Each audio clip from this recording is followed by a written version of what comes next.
अच्छा, तो अब हमारे पास आ जाती है clinical technique for class 1 direct composite restoration. Class 1 अभी हमने डिटेल में डिस्कस किया है। क्लास 1 कौन सी होती है? आपकी पिट्स एंड फिशर्स जहाँ पे भी इन्वॉल्व हो रही हूँ आपकी क्लास 1 होती है। मोस्ट कॉमनली आपकी occlusal surfaces of the posterior में हो सकती हैं पिट्स एंड फिशर, या तो आपकी लिंगुअल साइड्स पे होंगी एंटीरियर्स में, या आपके कभी कभार जो पोस्टीरियर दांत होते हैं उनकी भी बक्कल या फेशियल लिंगुअल साइड पे पिट्स एंड फिशर प्रेजेंट होती हैं। तो जहाँ पे भी पिट्स एंड फिशर्स होंगी वहाँ पे extensive amount of cavity create होनी होगी, तो वो क्लास 1 की होगी। तो सबसे पहले आ जाता है इनिशियल क्लिनिकल प्रोसीजर्स जो हमने करने हैं जब भी हमने क्लास 1 की कैविटी प्रिपेयर करनी है। अगर तो आपका जो पेशेंट है उसकी जो है कोई डीप केरीज हैं, तो उस केस के अंदर आप पेशेंट को लोकल एनेस्थीसिया लगाएंगे, ताकि अगर आपने डीप केरीज का रिमूवल करना है तो ड्यूरिंग द रिमूवल जो है पेशेंट जो है कंफर्टेबल रहे और जो आपका प्रोसीजर है वो अनइंटरप्टेडली प्रोसीड हो। फर्दर क्या होता है लोकल एनेस्थीसिया लगाने से, क्योंकि उसके अंदर एपिनेफ्रीन होता है, तो सलाइवा की जो प्रोडक्शन है वो ज़्यादा से रिड्यूस हो जाती है, तो इससे आपकी जो आइसोलेशन है वो बेहतर तरीके से हो सकती है।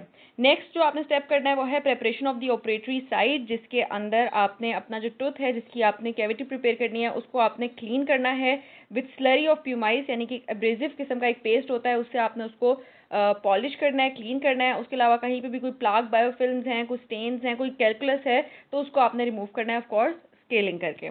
थर्ड पे आपने करनी है शेड सिलेक्शन। जौन से शेड का आपने कॉम्पोजिट अप्लाई करना है उसको आपने दांत को एच और प्राइमर लगाने से पहले एक दफ़ा दांत के ऊपर वो वाला कॉम्पोजिट अप्लाई करना है और देखना है कि कौन से कॉम्पोजिट का जो शेड है वो आपके टूथ के साथ मैच कर रहा है। ये जो प्रोसीजर है आपने टूथ को ड्राई करने से पहले करना है, क्योंकि कहते हैं जब एक दफ़ा टूथ जो है डिहाइड्रेट हो जाता है तो उससे जो उसका शेड है वो ज़रा लाइटर हो जाता है एज़ कम्पेयर टू जो उसका ओरिजिनल शेड होता है। तो टूथ को ड्राई करने से पहले आपने उसका शेड सिलेक्शन कर ली। फिर फोर्थ स्टेप पे आपने करनी है isolation of the operating site. हमें पता है हम आइसोलेशन करेंगे ताकि सलाइवा वगैरह वहाँ पे ना आए, तो आइसोलेशन आप कर सकते हैं रबर डैम लगा के और कॉटन रोल्स लगा के। कहते हैं जब भी सलाइवा अगर आ जाएगा आपकी कैविटी के अंदर जहाँ पे आपने अपनी कॉम्पोजिट प्लेस करना होता है, तो एक तो जो आपका बॉन्ड है कॉम्पोजिट का वो जो है उसकी जो स्ट्रेंथ है वो ज़रा वीक हो जाती है ड्यू टू सलाइवा। फर्दर कहते हैं अगर जो सलाइवा है वो आपके कॉम्पोजिट को कॉन्टेमिनेट कर दे, मतलब कि कॉम्पोजिट के अंदर इन्वॉल्व हो जाए सलाइवा, तो आपकी कॉम्पोजिट की फिजिकल एंड मैकेनिकल प्रॉपर्टीज जो हैं वो भी डिक्रीज हो जाती हैं। लास्ट में हमने क्या करना है, अदर प्री ऑपरेटिव कंसिडरेशंस में आ रहा है कि आपने प्री ऑपरेटिव असेसमेंट करनी है अपनी एक्लूजन की, यानी कि जैसी एक्लूजन आपकी फिलिंग करने से पहले है, फिलिंग मटेरियल लगाने से पहले वैसी ही एक्लूजन आपकी अल्टीमेटली आनी चाहिए। तो आपने एक दफ़ा प्री असेसमेंट कर लेना है एक्लूजन का, ना सिर्फ उस दांत की एक्लूजनल कॉन्टेक्स्ट को देखना है जिसके ऊपर आपने फिलिंग करनी है, बल्कि उसके साथ वाले दांतों की एक्लूजन को भी आपने एक दफ़ा अच्छे से देख लेना है, ताकि जब आप बाद में फिलिंग करें तो आप उसी एक्लूजन पे जा सकें जैसी आपकी प्री ऑपरेटिव एक्लूजन थी, अपनी फिलिंग से पहले एक्लूजन थी। नेक्स्ट आ जाते हैं इसकी हम टूथ प्रेपरेशन पे। कहते हैं जनरल रूल क्या होता है टूथ प्रेपरेशन का for any direct posterior composite restoration. कहते हैं एक तो आपने ऐसी एक्सेस बनानी है जिससे आपकी सारी फॉल्टी रेस्टोरेशन जो है वो रिमूव हो सके, यानी कि जितना भी फॉल्टी स्ट्रक्चर है, कोई केरीज हैं, कोई डिफेक्टिव रेस्टोरेशन है या कोई डिफेक्टिव बेस मटेरियल है, वो अच्छे से रिमूव हो सके। तो आपकी एक ऐसी एक्सेस होनी चाहिए, मतलब ऐसी अप्रोच होनी चाहिए जिसमें वो सब कुछ रिमूव हो सके। दूसरा आपने क्या करना है, जब आपको एक्सेस मिल जाएगी अच्छी, तो आपने जितना भी आपका फॉल्टी स्ट्रक्चर होगा, चाहे वो केरीज हो, डिफेक्टिव रेस्टोरेशन हो या कोई डिफेक्टिव बेस मटीरियल्स हो, आपने उन सबको अच्छे से रिमूव कर लेना है। और थर्ड आपने creating convenience form for restoration, यानी कि आपने एक ऐसी अगेन कैविटी बनानी है जिसके ऊपर आप प्रॉपरली अपनी रेस्टोरेशन को प्लेस कर सकें, अपने कॉम्पोजिट की सारी लेयर्स को प्लेस कर सकें। तो आपकी ये कन्वेंस फॉर्म क्या होती है कि ईजी टू अप्लाई आपकी कॉम्पोजिट हो जाए अल्टीमेटली, इस तरह की आपने अपनी कैविटी बनानी है। अच्छा, अब कहते हैं कि अगर तो आपकी small to moderate class 1 direct composite restoration है, तो उसके अंदर आपने बहुत ही मिनिमल इन्वेजिव टूथ प्रेपरेशन करनी है, यानी कि सिर्फ उतना ही एरिया टूथ का रिमूव करना है जितनी पे आपकी केरीज प्रेजेंट हैं। किसी किस्म की आपको रिटेंशन फॉर्म और रेजिस्टेंस फॉर्म बनाने की जरूरत नहीं है। रिटेंशन फॉर्म और रेजिस्टेंस फॉर्म क्या होती है ये हम अमेलगम के अंदर डिटेल में पढ़ा करते होते हैं। उसके अलावा कहते हैं इस केस के अंदर जो है आपकी जो केवल सरफेस मार्जिन होगी वो ज़रा ज़्यादा फ्लेयर्ड होगी। अब ये क्या बात है, केवल सरफेस मार्जिन क्या होती है, आपके जो टूथ की कैविटी की सरफेस, ठीक है, जो कैविटी की सरफेस है वो जब अपने टूथ सरफेस के साथ जो एंगल बनाती है वो होता है हमारा केवो सरफेस एंगल या केवो सरफेस मार्जिन। ये हमारी जो रेड से मेंशन किया हुआ है मैंने यहाँ पे, वो हमारी है केवो सरफेस मार्जिन। तो ये किसके दरम्यान में होती है केवो सरफेस लाइन या केवो सरफेस मार्जिन? ये आपकी टूथ सरफेस जो कि आपकी अनप्रिपेयर्ड ऊपर वाली साइड है और जो आपकी कैविटी मार्जिन होती है उनके दरम्यान की मार्जिन होती है। अब ये जो है कहते हैं इस केस के अंदर ज़्यादा फ्लेयर्ड होगी। फ्लेयर्ड से मतलब क्या है? फ्लेयर्ड से मतलब ये है कि जो एक्लूजल साइड होगी इसकी वो ज़रा ज़्यादा वाइड ओपन होगी, और जो इसकी पल्पल साइड होगी या जो इसकी नीचे वाली साइड होगी वो ज़रा नैरोअर होगी। तो ऊपर की तरफ जाते जाते ही कैविटी किस तरीके की हो रही होगी, फ्लेयर्ड हो रही होगी। तो ये हम बात कर रहे हैं अपनी मॉडरेट टू स्मॉल क्लास 1 की। अच्छा, फर्दर कहते हैं इसके अंदर आपने बिल्कुल उतना ही स्ट्रक्चर रिमूव करना है जितनी आपकी केरीज हैं, उससे ज़्यादा आपने कोई भी स्ट्रक्चर रिमूव नहीं करना, क्योंकि यहाँ पे आपके पास no minimal thickness of restoration material होती है। यानी कि कोई ऐसा नहीं होता जैसे अमेलगम के अंदर होता था। अमेलगम के अंदर हम कहते थे कि हमें इतनी मिनिमम अमेलगम की थिकनेस चाहिए होती है कि फ्यूचर में अमेलगम जो है फ्रैक्चर ना कर जाए। इसके अंदर ऐसी कोई मसला नहीं होता। आप बहुत थोड़ा सा भी कॉम्पोजिट डालेंगे तो उसकी स्ट्रेंथ इतनी होती है कि वो बल्क में डालने की उसको ज़रूरत नहीं पड़ती, वो स्मॉल अमाउंट में ही कॉम्पोजिट जो है वो अपने फ्रैक्चर को रेजिस्ट करवाता होता है। तो no minimal thickness of restorative material is required, यानी कि ऐसा नहीं है कि आप प्रिपरेशन को अपनी ज़्यादा डीपर करें कि आप ज़्यादा कॉम्पोजिट डाल सकें, ऐसे करने की कोई ज़रूरत नहीं है इसके अंदर। फर्दर कहते हैं कि आपने इस प्रिपरेशन के लिए कौन सा इंस्ट्रूमेंट यूज़ करना है। कहते हैं आपने स्मॉल राउंड या इलोंगेटेड पीयर शेप डायमंड बर यूज़ करना होता है, और बिल्कुल कंजर्वेटिवली आपने टूथ को रिमूव करना है। ये जो इंस्ट्रूमेंट होता है कहते हैं राउंड इंस्ट्रूमेंट होता है, जिसकी वजह से आपका जो केबल सरफेस मार्जिन बनता है वो मोर फ्लेड यानी कि ऑब्ट्यूज बनता है। वही मैंने अभी आपको बताया कि वो इस तरीके का वी शेप का ज़रा बनेगा, तो ये जो है ज़रा एक ऑब्ट्यूज एंगल बना रहा होता है। अच्छा, तो अब हम आ जाते हैं moderate to large class 1 direct composite restoration के अंदर। तो moderate to large class 1 direct restoration तब करनी होती हैं जब भी या तो कोई बहुत ही लार्ज केरियस लीजन हो, या आपकी पहले से वहाँ पे कोई अमेलगम की रेस्टोरेशन हुई हुई है जिसको हमने रिप्लेस करके कॉम्पोजिट वहाँ पे प्लेस करना है। अब यहाँ पे जो कौन सी भी कैविटी बनती है वो बनती है फ्लैट वॉल्स की, यानी कि यहाँ पे एक स्क्वेरिश कैविटी बनेगी और ये एक बॉक्स लाइक कैविटी होगी। इसको हम इमेजिन करते हैं कि इस सराउंडिंग में हमारे दांत की कस्प्स हैं और ये आपके एक्लूजल टेबल के ऊपर एक स्क्वायर सी एक बॉक्स लाइक आपकी फ्लैट वॉल्स वाली कैविटी बनती है। अब यहाँ पे जो बर हमने यूज़ करना है वो है elongated peer shaped cutting instrument, यानी कि एक बर जो इलोंगेटेड बर्स होते हैं वो यूज़ करना है। यहाँ पे जो केबल सर्फेस मार्जिन आपका बनेगा वो स्ट्रॉन्ग 90 डिग्री का बनेगा। ऊपर अभी हमने देखा था वो फ्लेयर्ड था आपका केबल सर्फेस मार्जिन, ठीक है। यहाँ पे जो है वो 90 डिग्री वाला मार्जिन आपका बन रहा होगा कैविटी का आपकी टूथ सर्फेस के साथ। अच्छा, अब इसकी प्रेपरेशन किस तरीके से करनी होती है। कहते हैं कि आपने हमेशा जब भी टूथ के अंदर एंटर करना है तो आपने parallel to the long axis of the tooth crown आपने एंटर करना है, यानी कि अपने बर को बिल्कुल सीधा रखते हुए स्ट्रेट रखते हुए आपने सेंट्रल ग्रूव से अपनी बर की एंट्री करनी है। फिर कहते हैं अगर आपने इंटायर मीजियल डिस्टल लेंथ में अपनी प्रेपरेशन करनी है अपने टूथ की, तो उस केस के अंदर आपने पहले डिस्टल पोर्शन को रिमूव करना है एंड देन आपने ट्रांसवर्सली मीजियली मूव करते चले जाना है अपने दांत के स्ट्रक्चर को वहाँ से कैविटी को प्रिपेयर करने के लिए। अब पल्पल फ्लोर आपने कितनी डेप्थ पे प्रिपेयर करना होता है। पल्पल फ्लोर जो है वो आपका बेस होती है, इसको कहते हैं आपने 0.2 mm internal to the carious dentino enamel junction prepare करना होता है। इस चीज़ को हम जरा नीचे वाली इमेज से समझ लेते हैं। जो टोटल आपकी डेप्थ होती है आपकी इनिशियल प्रिपरेशन की वो होती है 1.5 से 2 mm के करीब, जैसे कि यहाँ पे लिखा हुआ है। ये जो है ये आपकी टोटल डेप्थ है जो कि आपकी इनामल सरफेस से नीचे तक की आपकी डेप्थ है। जबकि जो आपकी डेंटिनो इनामल जंक्शन वाला जो पॉइंट है उसके अंदर ये हमारा जो वाइट से है ये हमारा इनामल है, जो हमारा ये येलो से है ये डेंटिन है, इसके दरमियान की जो ये लाइन है ये है डेंटिनो इनामल जंक्शन। अब डेंटिनो इनामल जंक्शन से जितना नीचे हिस्सा जा रहा है ना वो सिर्फ 0.2 mm है। तो ये बात याद करनी है अच्छे से क्योंकि ये बात MCQs में पूछी जाती है। डेंटिनो इनामल जंक्शन से कितना नीचे हमने प्रिपेयर करना है अपनी इनिशियल प्रेपरेशन में, सिर्फ 0.2 mm internal to the dentino enamel junction, यानी कि डेंटिनो इनामल जंक्शन से 0.2 mm तक हमने नीचे जाना है। अच्छा, अब इसी प्रेपरेशन को हमने इसी डेप्थ को हमने मेंटेन रखते हुए अपनी जो कैविटी है उसको फेशली, लिंगुअली, मीजली एंड डिस्टली जो है एक्सटेंड करना है इसी डेप्थ तक रहते हुए। फिर कहते हैं जो आपका जो फ्लैट पर्पल फ्लोर होगा उसकी जो इनिशियल प्रेपरेशन अल्टीमेटली क्रिएट होती है वो होती है 1.5 से 2 mm की उसकी डेप्थ होती है। ये कौन सी वाली डेप्थ है मैंने अभी आपको बताया, ये टूथ सरफेस से टोटल डेप्थ है। और जो 0.2 mm वाली डेप्थ है वो कौन सी है, जो डेंटिनो एनामल जंक्शन से नीचे तक की डेप्थ है, ठीक है। उसके अलावा कहते हैं कोई भी आपने अननेसेसरी एक्सटेंशन नहीं करनी कस्पल रिज तक और मार्जिनल रिज तक। सिर्फ उस केस के अंदर आपने एक्सटेंशन करनी है जहाँ पे कोई मार्जिनल रिज पे कोई आपकी कोई केरीज वगैरह प्रेजेंट है। अब कहते हैं ये जो आपने एक्सटेंशन करनी है मार्जिनल रिज की तरफ जाके वो आपने इतनी करनी है कि आपके जो रिमेनिंग टूथ स्ट्रक्चर रह जाए मार्जिन पे वो एटलीस्ट 1.5 mm का हो, 1.5 mm का हो इन केस ऑफ प्रीमोलर्स, और मोलर के केस में एटलीस्ट 2 mm का जो रिमेनिंग टूथ स्ट्रक्चर है वो मार्जिन पे रह जाना चाहिए। मतलब सिर्फ इतना ही दांत आपने कैविटी सेंट्रल कैविटी से लेटरल साइड तक लेके जाना है मार्जिन को, कि जितना अल्टीमेटली प्री मोलर्स में 1.5 mm का मार्जिन रह जाए टूथ स्ट्रक्चर और मोलर्स में 2 mm की जो मार्जिन है वो रिमेनिंग रह जाए। इतना रिमेनिंग टूथ रखने की वजह ये होती है क्योंकि अगर इससे भी कम आपका टूथ स्ट्रक्चर रह जाएगा अल्टीमेटली तो उसकी जो स्ट्रेंथ है वो काफ़ी वीक हो जाती है टूथ की, और जो टूथ है वो आपकी एक्लूजल फोर्सेस को अच्छे से रेजिस्ट नहीं कर पाता। फर्दर कहते हैं कि जब भी आपने सेंट्रल ग्रूव से मूव करना है तो आपने डेंटिनो एनामल जंक्शन के राइज एंड फॉल को फॉलो करना है।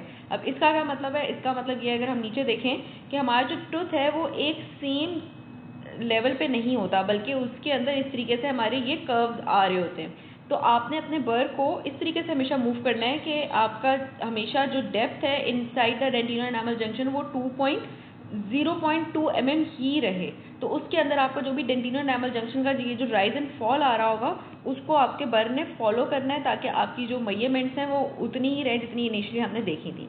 फिर कहते हैं एक दफ़ा जब आपने डेंटिनो एनामल जंक्शन को, अच्छा इसमें कहते हैं कि अगर आपने कस टिप्स की तरफ जाना है, अपनी एक्सटेंशन करनी है, उस केस में जहाँ पे कस टिप्स के ऊपर भी कोई केरीज आ गई हुई हैं या आपकी फेशियल साइड पे या लिंगुअल साइड पे कोई केरीज आ गई नहीं है, तो उसके अंदर आपने क्या करना है, उसमें भी आपने डेंटिनो एनामल जंक्शन के राइज एंड फॉल को फॉलो करते हुए आपने एक्लूजन की अपनी तरफ जाना है, एक्लूजल साइड की तरफ जाना है। एक्लूजल साइड से मुराद है यानी कि अपने आप कस्प की तरफ मूव करेंगे।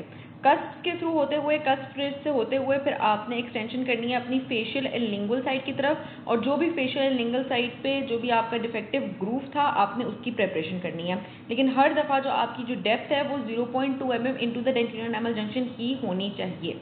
अच्छा, फिर कहते हैं जब आपने एक दफ़ा सारा ये आउटलाइन क्रिएट कर ली है, फिर आपने देखना है कि अगर कोई रिमेनिंग कोई ओल्ड केरीज या कोई ओल्ड रेस्टोरेटिव मटेरियल रह गया हुआ है तो आपने उसको पर्पल फ्लोर से क्लियर करना है। कोई भी ऐसी अटैम्प्ट नहीं करनी जिसके अंदर एक्स्ट्रा टूथ स्ट्रक्चर रिमूव हो रहा हो। कहते हैं बेवल क्रिएट बिल्कुल नहीं करना। बेवल क्या होता है? बेवल ये होता है कि जब आप अपने इंस्ट्रूमेंट को, अपने बर को ज़रा टिल्ट करके कटिंग करते हैं तो उससे क्या होता है कि आपकी एक्स्ट्रा जो है रिमूवल होने लग जाता है आपके टूथ स्ट्रक्चर का, जो कि साउंड स्ट्रक्चर था। तो बेवल क्या होता है? बेवल एक तरीके से इस तरीके का एक इंक्लाइन प्लेन बनता है जो कि ज़्यादा फ्लेयर्ड कैविटी के अंदर बना करता होता है, या इंटीरियर के अंदर हम बेवल क्रिएट करते होते हैं। तो इस केस में कहते हैं बेवल नहीं क्रिएट करना क्योंकि उसमें फिर आपका एक्स्ट्रा टूथ का रिमूवल हो जाएगा। अच्छा, उसके बाद आ जाती है restorative technique. Restorative technique simple है, कहते हैं आपने प्लेसमेंट ऑफ एडहेसिव करना है, यानी कि आपने डेंटल एडहेसिव प्लेस करना है, रिजन बॉन्डिंग जो होती है उसको आपने लाइट क्योर कर देना है। इसके बाद हमारे पास बहुत ही एक इंपॉर्टेंट टॉपिक आ जाता है जो कि है RDTA, रिमेनिंग डेंटिन थिकनेस का, जो कि MCQs में भी आ सकता है और UQs में भी आ सकता है। कहते हैं एक दफ़ा जब आपने टूथ का जितना रिमूवल करना था कर लिया, अब आपने असेस करना है कि अल्टीमेटली कितना जो डेंटिन है वो पल्प के ऊपर रिमेनिंग रह गया हुआ है, जिसको हम RDTA कहते हैं, RDT कहते हैं। अगर तो जो रिमेनिंग डेंटिन थिकनेस है वो 0.5 से 1.5 mm के दरमियान है तो आपने डायरेक्टली वहाँ पे कॉम्पोजिट की फिलिंग नहीं डाल देनी, बल्कि पहले आपने रिजन मॉडिफाइड ग्लास आइनोमर की वहाँ पे बेस अप्लाई करनी है। अब अगर कहते हैं कि अगर तो RDT जो है वो 0.5 से भी लेस रह गया हुआ है तो उस केस में आपने पहले कैल्शियम हाइड्रोक्साइड का लाइनर अप्लाई करना है, फिर आपने RMGI की बेस अप्लाई करनी है और उसके ऊपर फिर आपने अपने एडहेसिव की प्लेसमेंट करके और कॉम्पोजिट प्लेस करना है। ठीक है, तो रिमेनिंग डेंटिन थिकनेस अगर 0.5 से 1.5 mm थी तो पहले आपने RGMI की बेस डाली एंड देन एडहेसिव डाल के देन कॉम्पोजिट किया। अगर RDT जो है वो 0.5 mm से कम रह गई हुई थी तो पहले आपने कैल्शियम हाइड्रोक्साइड का लाइनर डाला, फिर आपने RMGI की बेस डाली एंड देन एडहेसिव की प्लेसमेंट की। अब अगर एक ऐसा केस आ जाता है जिसके अंदर मैकेनिकल एक्सपोजर ही हो जाता है केरीज रिमूव करते करते, यानी कि पल्प एक्सपोजर हो जाता है मैकेनिकली, तो उस केस के अंदर आपने या तो कैल्शियम हाइड्रोक्साइड प्लेस करना है पल्प के ऊपर एज अ पल्प कैप, या MTA यानी कि मिनरल ट्राइऑक्साइड एग्रीगेट आपने प्लेस करना है पल्प के ऊपर। इसको हम कहते हैं डायरेक्ट पल्प कैपिंग मटेरियल। इस मटेरियल को डालने के बाद आपने उसको कवर कर देना है RMGI बेस यानी कि region modified glass ionomer base से, और उसके ऊपर फिर आपने एचिंग करके और अपनी वो एडहेसिव मटेरियल वगैरह डालना है और देन कॉम्पोजिट की प्लेसमेंट जो है वो आपने करनी है। अब आ जाता है insertion and light activation of composite. जब एक दफ़ा आपने अपनी एडहेसिव मटेरियल डाल लिया, उसको क्योर कर लिया, अब आपने अपने कॉम्पोजिट की इंसर्शन स्टार्ट करनी है। कॉम्पोजिट को हमेशा आपने इंक्रीमेंट्स में डालना होता है, यानी कि लेयर बाय लेयर आपने कॉम्पोजिट का मटेरियल ऐड करना होता है, एक ही दफ़ा बल्क में कॉम्पोजिट की एडिशन नहीं करनी होती। कहते हैं ये जो आपने इंक्रीमेंट्स में कॉम्पोजिट को प्लेस करना होता है, इसका फ़ायदा ये होता है कि जो पोलीमराइजेशन का कॉन्सेप्ट कॉम्पोजिट के अंदर होता है, उसकी जो पोलीमराइजेशन की जो श्रिंकेज होनी होती है वो जो है उसका इफेक्ट जो है यहाँ पे रिड्यूस हो जाता है। तो कहते हैं अगर आप इंक्रीमेंट्स में डालेंगे अपने कॉम्पोजिट को तो ये जो नेगेटिव इफेक्ट्स होते थे पॉलीमराइजेशन श्रिंकेज के वो रिड्यूस हो जाते हैं। और इसके अलावा कहते हैं कि आपकी अगर आपने बल्क में अपना कॉम्पोजिट डाल देते हैं तो समटाइम्स ऐसा होता है ऊपर से जब आप क्योर कर रहे होते हैं तो आपकी जो क्योरिंग लाइट है वो पूरे कॉम्पोजिट को अच्छे से पॉलीमराइज नहीं करा पाती। ठीक है, तो इसलिए भी आपने हमेशा कॉम्पोजिट को लेयर्स में करके डालना है जो कि अराउंड 2 mm की थिकनेस में होती हैं। अच्छा, अब यहाँ पे नेक्स्ट आ जाता है रोल ऑफ सी फैक्टर। अब ये बहुत ही इंपॉर्टेंट टॉपिक है जिसको अच्छे से समझना है क्योंकि ये एमसीक्यूज में भी आ सकता है और इसके ऊपर इंडिविजुअली यूक्यू भी आ सकता है। सी फैक्टर क्या होता है? सी फैक्टर को हम कॉन्फ़िगरेशन फैक्टर भी कहते होते हैं और ये एक रेशियो होती है between the bonded and the unbonded surfaces in a tooth preparation and restoration.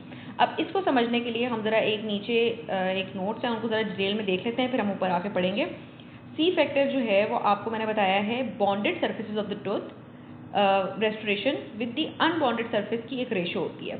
यानी कि आपको जो क्लास 5 है इसको अगर हम इमेजिन करें कि एक बॉक्स लाइक कैविटी है जिसके अंदर आपकी कौन कौन से 6 वॉल्स होती हैं आपकी टोटल जहाँ पे कैविटी बनती है।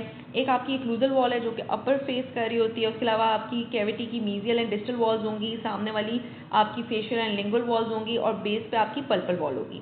और जब भी आप क्लास 1 के अंदर प्रेपरेशन करते हैं तो आपकी ये जो सारी नीचे वाली 5 वॉल्स होती हैं ये सब टूथ स्ट्रक्चर के साथ बॉन्ड क्रिएट कर रही होती हैं, जबकि सिर्फ जो आपकी एक्लूजल सरफेस होती है वो अनबॉन्डेड होती है, जो शेडेड एरिया यहाँ पे शो किया जा रहा है। अब यहाँ पे सिर्फ एक अनबॉन्डेड सरफेस है और बाकी सारी आपकी अनबॉन्डेड सरफेसेस हैं। तो यहाँ पे जो रेशो आ जाता है सी फैक्टर का वो आ जाता है 5। जब भी आपका ये सी फैक्टर ज़्यादा होगा उतना ज़्यादा आपकी कैविटी के अंदर, उतना ज़्यादा आपकी रेस्टोरेशन के अंदर स्ट्रेस क्रिएट होगा।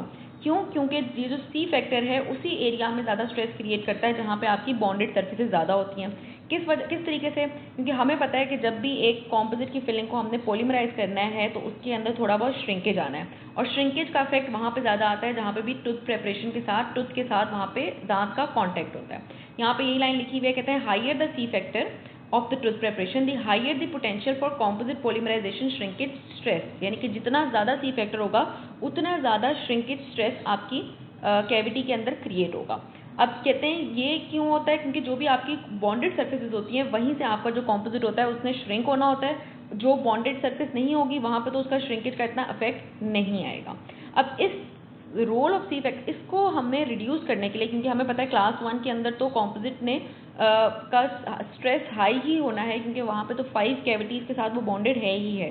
तो इस इफेक्ट को रिड्यूस करने के लिए हम 2-3 चीज़ें करते हैं। कहते हैं एक तो हमने इंक्रीमेंटल इंसर्शन करनी है और इंक्रीमेंट्स को हमने लाइट एक्टिवेट करना है ताकि जो नेगेटिव इफेक्ट आना था सी फैक्टर के हाई होने की वजह से वो थोड़ा सा रिड्यूस हो जाए।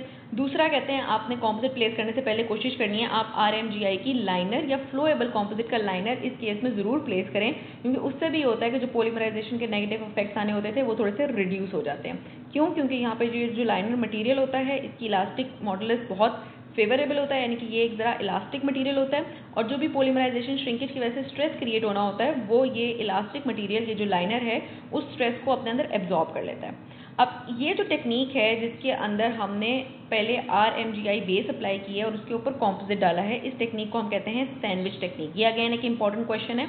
इस टेक्निक को सैंडविच टेक्निक भी कहते हैं और इसको हम बाय लेयर्ड टेक्निक भी कहते हैं। इसमें हमने सबसे पहले नीचे बेस लगानी होती है रिजन मॉडिफाइड ग्लास आइनोमर की, उसके ऊपर फिर हम एडहेसिव लगाते हैं एंड उसके ऊपर फिर हम कॉम्पोजिट डालते हैं, तो इसलिए इसको हम सैंडविच टेक्निक कह रहे हैं। अब ये जो RMGI का मटेरियल होता है ये डेंटिन के साथ डायरेक्टली बॉन्ड कर लेता है विदाउट एनी डेंटल एडहेसिव, यानी कि किसी किस्म का बॉन्डिंग नहीं डाला, ये डायरेक्टली टूथ के साथ एडहेजन बना लेता है।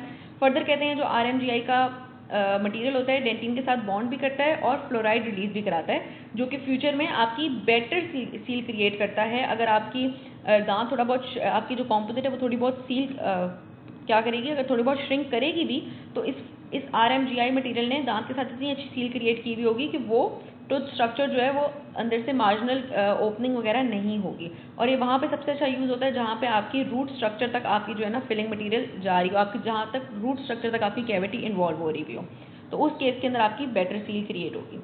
अच्छा, इस पॉइंट को ख़त्म करते हैं, फिर हम सी फैक्टर को ज़रा और डिटेल में देखेंगे। उसके अलावा कहते हैं जो RMGI का जो इलास्टिक ऑफ मॉडुलस है वो भी काफ़ी फेवरेबल होता है, जो कि आपकी पॉलीमराइजेशन श्रिंकेज के इफेक्ट्स को रिड्यूस करवा देता है। अच्छा, अब अगर हम सी फैक्टर की दोबारा डिटेल में जाएं, अभी हमने सिर्फ क्लास 1 की सी फैक्टर को ज़रा डिटेल में पढ़ा है, लेकिन हम थोड़े बाकी सारी क्लासेस को भी यहीं पे एक दफ़ा देख लेते हैं। अब क्लास 5 जो होती है, क्लास 5 हमें पता है सर्वाइकल एरियाज में होती है। क्लास 5 की जो सिर्फ अनबॉन्डेड सरफेस होती है वो भी सिर्फ एक ही होती है, जो कि आपकी फेशियल सरफेस होती है। बाकी सारी उसकी बॉन्डेड सरफेसेज होती हैं जो कि टूथ के साथ बॉन्डेड होती हैं। तो उस केस में भी स्ट्रेस का जो चांस होता है वो बहुत ज़्यादा होता है। क्लास 2 की अगर हम बात करें, क्लास 2 के अंदर आपकी 2 अनबॉन्डेड सरफेसेज आ जाती हैं। एक आपकी अनबॉन्डेड सरफेस होती है एक्लूजल, जो कि हमारी क्लास 2 में एक्लूजल सरफेस होती है, और दूसरी आपकी जो अनबॉन्डेड सरफेस होती है वो आपकी प्रॉक्सिमल सरफेस होती है। तो यहाँ पे जो स्ट्रेस है वो रिड्यूस होकर आपका 2 पे आ जाता है। ठीक है, यहाँ पे इसके अंदर स्ट्रेस जो है वो ज़रा कम होगा। क्लास 3 देखें तो क्लास 3 हमें पता है हमारी एंटीरियर प्रॉक्सिमल सर्फेसेज होती हैं, जिसके अंदर आपकी 3 से 4 बॉन्डेड सर्फेसेज हो सकती हैं और 2 से 3 आपकी अनबॉन्डेड सर्फेसेज हो सकती, सॉरी 3 से 4 बॉन्डेड हो सकती हैं और 2 से 3 अनबॉन्डेड हो सकती हैं। ये जो नीचे लिखा हुआ है इसके अंदर मैंने बॉन्डेड ही लिख दिया हुआ है, ये एक्चुअल में अनबॉन्डेड है। तो इसका भी जो स्ट्रेस है वो ऊपर वालों से थोड़ा सा रिड्यूस हो जाता है। उसके बाद क्लास 4 आ जाती है। क्लास 4 जो है वो इंसाइजल एजेस पे होती है। वहाँ पे 4 अनबॉन्डेड सर्फेसेज होती हैं और सिर्फ 2 बॉन्डेड सर्फेसेज होती हैं। कौन सी वहाँ पे बॉन्डेड सर्फेसेज होती हैं? एक आपकी इंसाइजल एज वाली बॉन्डेड सर्फेस होगी और उसके अलावा आपकी प्रॉक्सिमल सर्फेस जो है वो सिर्फ बॉन्डेड होती है, बाकी सारी आपकी ये अनबॉन्डेड सर्फेसेज होती हैं। तो यहाँ पे स्ट्रेस और रिड्यूस हो जाता है। और सबसे कम जो स्ट्रेस होता है वो होता है क्लास 6 में, जिसमें 5 अनबॉन्डेड सर्फेसेज आपकी होती हैं और सिर्फ एक बॉन्डेड सरफेस होती है। कौन सी बॉन्डेड सरफेस होती है वहाँ पे? वहाँ पे सिर्फ एक्लूजल पॉइंट पे आपका कॉन्टैक्ट बिल्ड हो रहा होता है। ठीक है, जो कि आपकी सिर्फ पल्पल एक तरीके से उस कैविटी की वो पल्पल वॉल होगी, सिर्फ वहाँ पे कॉन्टैक्ट आपका बॉन्डेड होता है, बाकी सब आपकी फ्री सर्फेसेज होती हैं। तो वहाँ पे स्ट्रेस का जो चांस है वो सबसे ज़्यादा रिड्यूस हो जाता है। तो इंक्रीमेंट्स हमने किस तरीके से प्लेस करनी होती है, यहाँ पे रोल ऑफ लेयरिंग टेक्निक के अंदर आता है। कहते हैं हमने अगर तो कोई आपकी डीप कैविटी है तो उसके अंदर हम 2 mm की थिकनेस में पहले से ही deep portion of the tooth के अंदर अपनी कैविटी को फिल कर लेंगे कॉम्पोजिट से। फर्दर अगर जब आपने एक दफ़ा बेस फिल कर ली 2 mm की थिकनेस की, फिर आपने एनाटॉमिक लेयरिंग टेक्निक को फॉलो करना है, जिसके अंदर आपने कस्प्स की सराउंडिंग में अपने इनेमल को अपने कॉम्पोजिट को ऐड करना शुरू करना है। कहते हैं आप सराउंडिंग दी कस्प आप अपनी एक इंक्रीमेंट डालेंगे एट अ टाइम, उसको लाइट की ओर करेंगे। फिर कहते हैं कि जब भी आपने कस्प की सराउंडिंग में अपना कॉम्पोजिट को ऐड करना है, तो जब उसको लाइट की ओर करने से पहले ही आपने उसको अच्छे से शेप कर लेना है। किससे शेप करते हैं? कहते हैं कुछ स्पैचुलास यूज़ करके, एक्सप्लोरर यूज़ करके या माइक्रो ब्रशेज यूज़ करके आपने अपने अनक्योर्ड कॉम्पोजिट को अच्छे से स्मूथ कर लेना है। इसका फ़ायदा क्या होता है? इसका फ़ायदा ये होता है कि जब एक दफ़ा पहले ही आप उसको अनक्योर्ड कॉम्पोजिट को स्मूथ कर लेंगे, तो बाद में आपको वहाँ पे रोटरी इंस्ट्रूमेंट्स फेर के यानी कि बर फेर के एक्स्ट्रा कॉम्पोजिट को रिमूव नहीं करना पड़ेगा, एक्स्ट्रा उसकी शेपिंग नहीं करनी पड़ेगी। तो सिंपली बस इसके अंदर जो बात याद करने वाली है वो ये है एनाटॉमिक लेयरिंग टेक्निक, यानी कि अराउंड दी कस्प आपने कॉम्पोजिट ऐड करना है। कब? अगर एक डीप कैविटी है तो पहले बेस पे कॉम्पोजिट डाल के आपने सिर्फ कस्प के ऊपर कॉम्पोजिट ऐड करना शुरू करना है, जो कि आपकी एनाटमी को फॉलो करेगा टूथ की। अच्छा, लास्ट में हमारे पास आ जाता है role of bulk fill composite.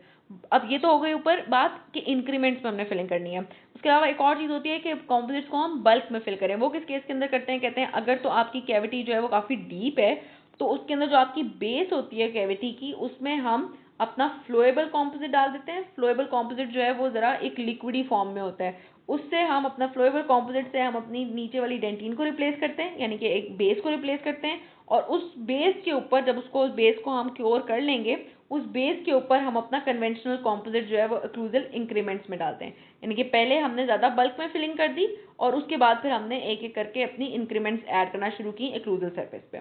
दूसरा आ जाता है full body bulk fill composite. इसके अंदर कहते हैं आपने अपना डेंटिन प्लस इनेमल दोनों को ही सिंगल इंक्रीमेंट में रिप्लेस करना होता है, और इसके अंदर जो है इंक्रीमेंट का जो साइज़ है वो अप टू 4 mm थिकनेस भी जा सकता है। वैसे ये कहते हैं इतना रिकमेंडेड नहीं है।